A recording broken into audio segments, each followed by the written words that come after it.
NPL season 2 Dipendra Singh Airee versus Rohit Patel, कप्तान versus vice कप्तान। भाई साहब टक्कर का फाइनल होने जा रहा है और रोहित पटेल ने संदीप लामिछाने को शिकस्त दे दिया। ना सिर्फ शिकस्त दिया बल्कि टूर्नामेंट से बाहर कर दिया और 94 रन पर इस टूर्नामेंट की सेकंड बेस्ट साइड को हरा दिया है, शिकस्त दे दिया है।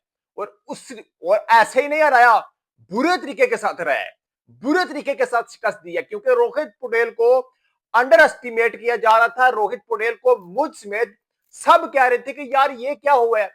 मतलब हर बार रोहित पटेल बॉटम पर जो है ना वो फिनिश करते हैं, बॉटम पर फिनिश करते हैं। लेकिन ये वो टीम है जो टूर्नामेंट के जो है ना वो आगाज में बॉटम पर थी, सबसे पीछे थी, सबसे नीचे थी। लेकिन ऐसा कमबैक किया, ऐसा कमबैक किया, ऐसा काउंटर अटैक किया कि जो आता गया मारते गए, जो आता गया मारते गए और एट द एंड फाइनल में पहुंच चुके हैं भाई साहब। फाइनल फाइनल किसके साथ?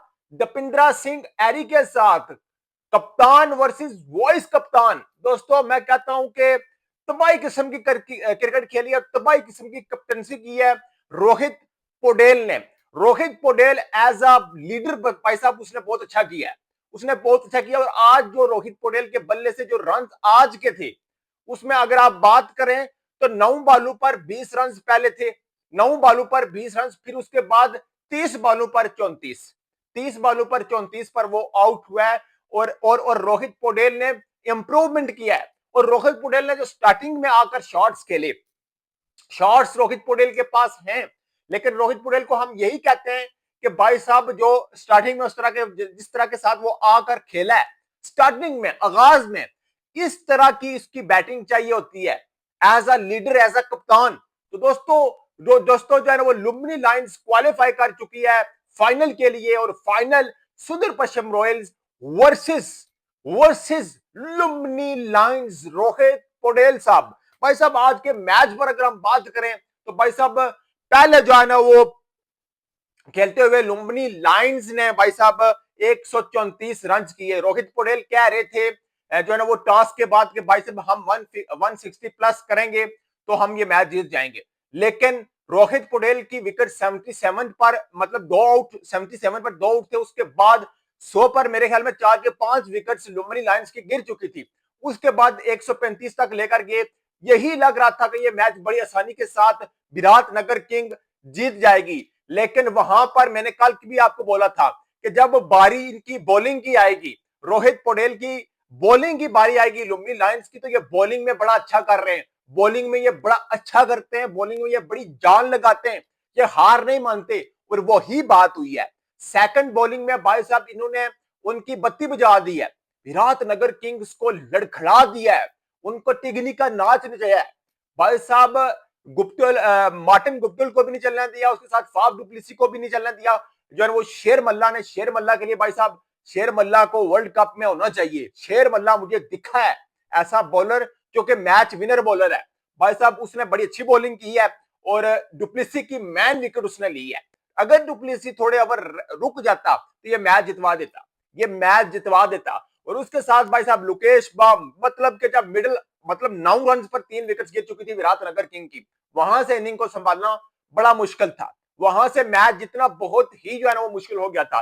रोहित पटेल चढ़ गए भाई साहब, 135 डिफेंड करने जा रहे थे, 135 डिफेंड किया, बल्कि 94 पर ऑल आउट कर दिया, 94 पर ऑल आउट कर दिया। इस टूर्नामेंट की बेस्ट साइड को, सेकंड बेस्ट साइड को, सेकंड बेस्ट टीम को। दोस्तों रन की अगर बात करें 134 पर, 134 रन का टारगेट था, जवाब में 94 पर उनके ऑल आउट कर दिया। और इनके मैन स्कोरर डार्सी शॉर्ट था जिसने 45 रन की इनिंग खेली, 41 बॉलों का सामना किया। उसके बाद रोहित पटेल टॉप स्कोरर की बात की जाए तो 34 रन किया 30 बॉलों पर। और उसके साथ अगर हम बात करें टॉप स्कोरर की जो है ना वो विराटनगर किंग की, तो इसमें सैम हेजलट अच्छा बॉलिंग बैटिंग कर रहा था। अगर ये खड़ा रहता तो ये मैच जीत सकते थे। 28 बॉलों पर 34 किया। उसके साथ नारन बट्टा 21 बॉलों पर 21, लास्ट में अच्छे 1-2 सिक्सेस ने लगाए। उसके साथ भाई साहब अगर हम बॉलिंग की बात करें तो बॉलिंग में टॉप पर भंडारी तिलक भंडारी ने भाई साहब 15 रन दिए 4 ओवर में। अच्छा जो है वो लेग स्पिनर है, नेपाल की तरफ से अच्छा लेग स्पिनर है या फ्यूचर में अच्छा करेगा। और 3 विकेट उसने मैन लिए हैं, उसके साथ रूबिन ट्रम्पलमैन ने जो है ना वो 9 रन देकर 2 विकेट्स लिए हैं, मैन 2 विकेट्स आते साथ। तो भाई साहब ये मैच जीत चुके हैं जो है ना वो लुम्बिनी लायंस वाले, और लुम्बिनी लायंस वर्सेस दपिंद्रा सिंह एरी। क्या लगता है आपको, क्या लगता है कौन जीतने जा रहा है? फाइनल की ट्रॉफी कौन उठाएगा? एरी साहब उठाने जा रहे हैं या के कप्तान साहब, वाइस कप्तान वर्सेस कप्तान रोहित पटेल? और रोहित पटेल भाई साहब नाम और निशान नहीं, नाम और निशान नहीं। मतलब के लोग यही सोच रहे थे यार ये बॉटम में फिनिश करेंगे हमेशा की तरह, पहले सीजन में भी ऐसे किया और अब भी ऐसा ही होगा। मतलब अगर सातवीं छठी सातवीं स्लॉट पर भी फिनिश करते हैं तो फिर भी बड़ी बात है। तो फाइनल में बंदा पहुंच गया है, फाइनल में बंदा पहुंच गया, तो ये हमारे लिए खुशी की बात क्यों है? मेरे लिए थोड़ी सी खुशी की बात यह है यार, वाइस कप्तान जो है ना वो सॉरी वाइस कप्तान नहीं, कप्तान है नेपाल टीम का, और अच्छी कप्तानी कर रहा है, और बैट से भी अच्छे रन है इस टूर्नामेंट के। भाई साहब नेपाल के तरफ से अगर देखा जाए तो सबसे ज्यादा रन हैं पहले सीजन में भी, दूसरे की डालकर बात करें तो 500-550 प्लस रन जो है ना वो रोहित पटेल कर चुके हैं। तो ये भी अच्छी है, लेकिन स्लो करते हैं, स्लो खेलते हैं, टुक टुक की वजह से इनको थोड़ा सा क्रिटिसाइज किया जाता है। लेकिन भाई साहब बंदा लीडर अच्छा है, टीम को अच्छा चला रहा है, टीम को अच्छे से चलाया इसने, और फाइनल तक बंदा लेकर गया और बॉटम से फाइनल तक लेकर गया है। पहले गिरे, गिर कर फिर उठे, ये चीज बड़ी मैटर करती है। जब गिर कर उठता है ना वो बंदा, उसका जो माइंड सेट होता है ना वो बड़ा तगड़ा होता है उससे। तो भाई साहब रोहित पटेल ने हार नहीं मानी और एट द एंड फाइनल के लिए बंदा क्वालिफाई कर चुका है, और संदीप लैमेशरने को तो हरा दिया है। लेकिन आगे अब रोहित सॉरी वाइस कप्तान भाई साहब दीपिंद्रा सिंह एरी हैं, डीएस एरी हैं, जिस बंदे की नेपाल में बहुत बड़ी फैन फॉलोइंग भी है। और सैटरडे को 13 दिसंबर को क्या होगा भाई साहब, येलो आर्मी के अगेंस्ट।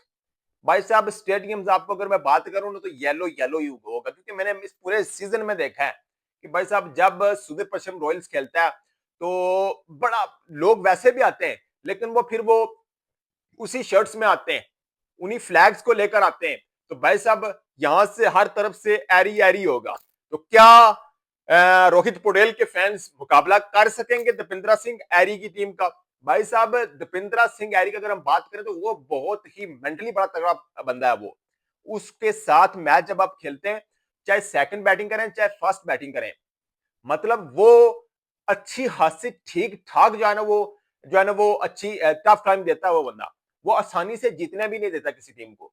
मतलब कि एक अगर आप एक तो आपके पास 11 होते हैं फील्डर, लेकिन भाई साहब वो अकेला ही 11 है।